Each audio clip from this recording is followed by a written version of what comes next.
Assalamualaikum warahmatullahi wabarakatuh. Alhamdulillah wassalatu wassalamu ala Rasulillah Sayyidina Muhammad ibn Abdullah wa ala alihi wa sahbihi wa mawala. Alhamdulillah, segala puja dan puji syukur kita panjatkan kehadirat Allah Subhanahu wa taala yang mana Allah Subhanahu wa taala senantiasa memberikan nikmatnya kepada kita semua, sehingga kita semua dapat lagi berjumpa di channel Muhammad Rifki dengan pembahasan tema pembahasan yaitu UAS tentang retorika dakwah. Alhamdulillah, salawat teriring salam senantiasa tercurahkan kariban junjungan baginda Nabi besar Muhammad sallallahu alaihi wasallam beserta para keluarganya, para sahabatnya, dan kita selaku umatnya insyaallah mendapatkan syafaatul utsmah di yaumil qiyamah. Amin ya rabbal alamin. Hadirin jamaah yang dirahmati dan dimuliakan oleh Allah Subhanahu wa taala. Allah Subhanahu wa taala berfirman di dalam Qur'annya surat Al-Ahzab ayat 56. A'udzubillahi minasyaitonirrajim. Bismillahirrahmanirrahim. Innallaha wa malaikatahu yusalluna 'alan nabi ya ayyuhalladzina amanu sallu 'alaihi wa sallimu taslima. Allah Subhanahu wa taala berfirman di dalam Qur'annya surat Al-Ahzab ayat 56. Sesungguhnya Allah bersama para malaikatnya yusalluna 'alan nabi, bersalawat kepada Nabi Muhammad sallallahu alaihi wasallam. Dalam ayat ini, konteks ayat ini, Allah Subhanahu wa taala sendiri yang mencontohkan bahwa keutamaan bersalawat kepada kekasihnya, yaitu baginda Nabi Muhammad sallallahu alaihi wasallam. Nabi sallallahu alaihi wasallam makhluk yang paling agung, panutan, public figure kepada seluruh makhluk yang ada di seluruh dunia, dan khususnya para muslimin wal muslimat itu harus memiliki tauladan kepada baginda Nabi Muhammad sallallahu alaihi wasallam. Karena dari Al-Qur'an sendiri yang mengatakan laqad kana lakum fi rasulillahi uswatun hasanah. Laqad kana lakum, telah datang kepada mereka, kepada kalian, kepada kami, fi rasulillah, yaitu utusan Allah Subhanahu wa taala, sebagai uswatun hasanah, sebagai suri tauladan yang baik, suri tauladan yang bagus. Alhamdulillah, kita semua diberikan salah satu manusia di antara manusia yang agung, yaitu baginda Nabi Muhammad SAW. Makanya di konteks pembahasan tafsir ayat-ayat dakwah dan juga subtema pembahasan pada UAS retorika dakwah juga masuk. Kita buka lagi nanti di channel Muhammad Rifki, yaitu di part pertama Quran surat Ali Imran ayat 104, yaitu kita sebagai khairul ummah, sebagai sebaik-baiknya umat. Karena apa?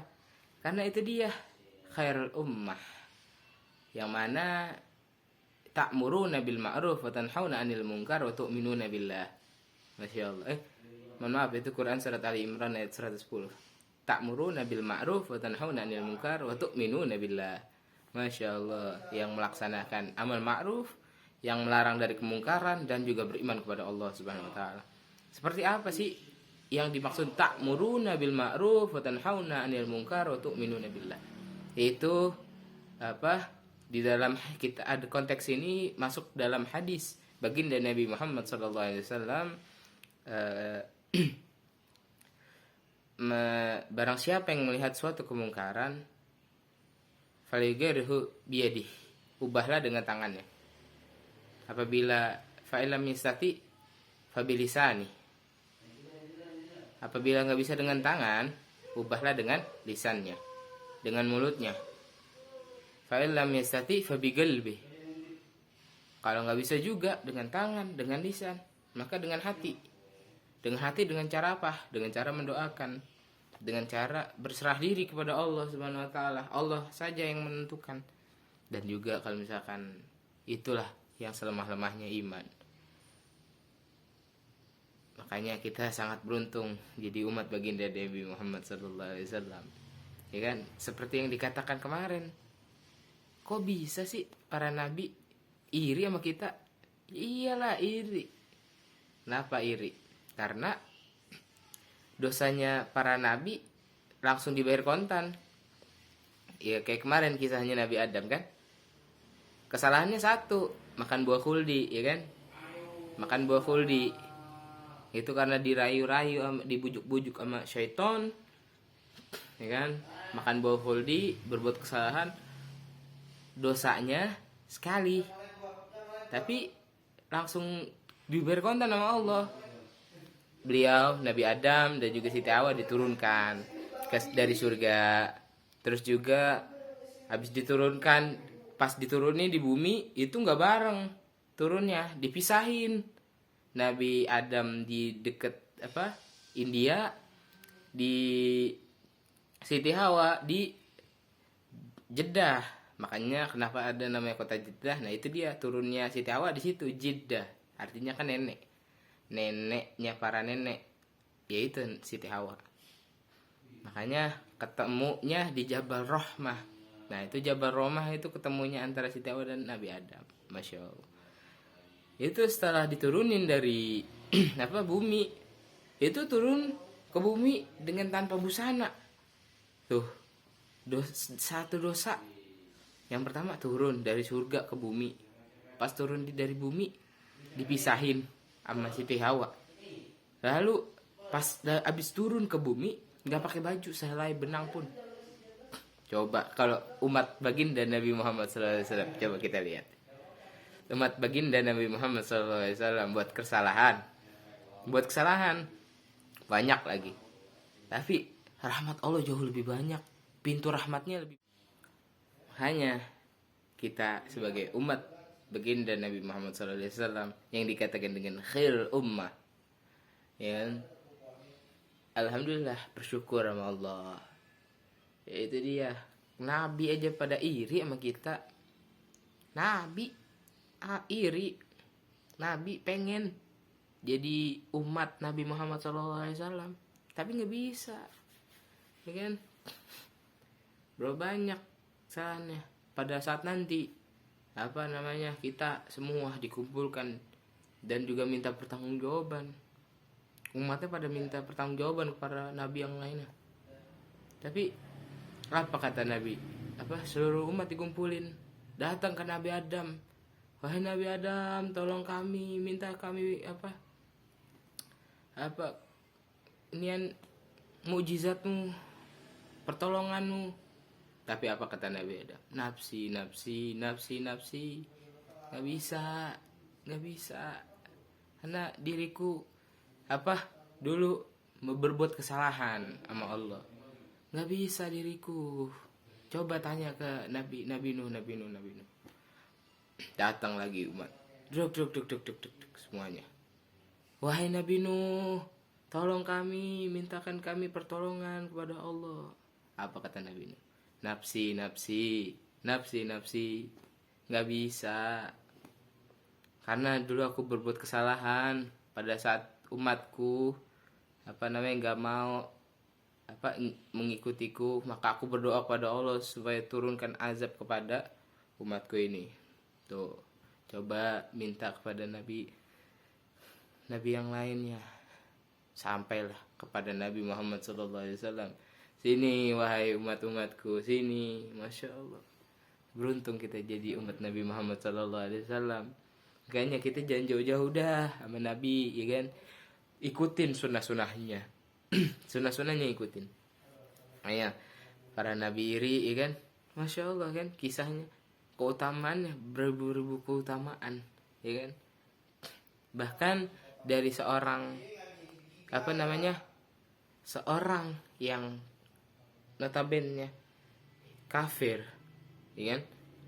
Bisa Allah berikan karomah, diberikan menunjukkan kekuasaan Allah Subhanahu wa taala. Yang mana tadi kisah Habib Abdullah meledang galalatas, yang mana beliau ada orang sakit ya kan, disembuhin, dikasih punya karamah, bisa menyembuhkan orang. Lalu ini setiap orang yang datang berobat masuk Islam, berobat datang masuk Islam, berobat datang masuk Islam, sampai beliau itu didatangi sama raja, suruh stop nih pengobatannya suruh stop, pengobatannya disuruh stop.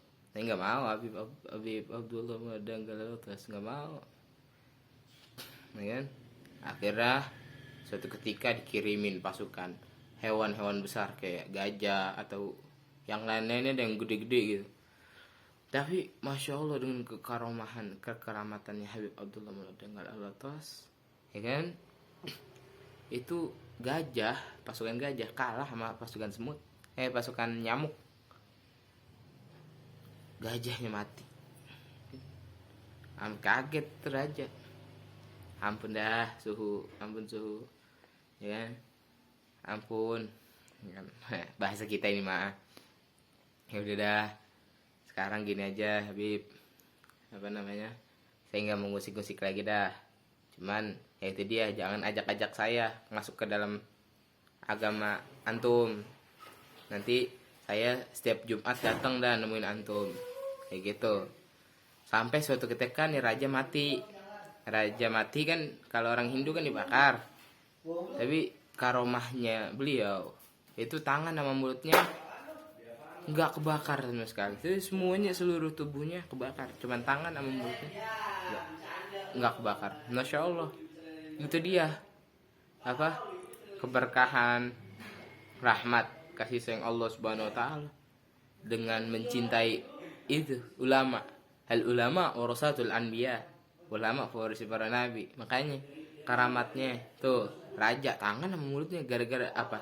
Gara-gara cium tangannya zuriatun Nabi Muhammad SAW. Makanya udah kita nggak karena jangan jauh-jauh dah sama para ulama. Itu yang mengajarkan kita tentang agama Islam yang baik dan benar. Kita belajar kepada kiai, terserah nggak apa-apa, belajar yang banyak, belajar, ya kan, supaya kita lebih paham, lebih cerdas, menjadi mahasiswa yang unggul, yang produktif, yang hebat. Itulah ciri-ciri manusia yang khairul ummah, umat yang baik. Maka dari itu, marilah sama-sama kita akhiri pertemuan pada malam hari ini. Semoga kita semua senantiasa diberikan keberkahan oleh Allah Subhanahu wa taala dan juga senantiasa mendapatkan lindungan, rahmat, kasih sayangnya. Dari saya cukup sekian, kurang lebihnya mohon maaf. Hadanallahu iyyakum ajmain. Assalamualaikum warahmatullahi wabarakatuh. Wahai melati kembang jelita, kembang idaman remaja putri. Wahai melati kembang jelita.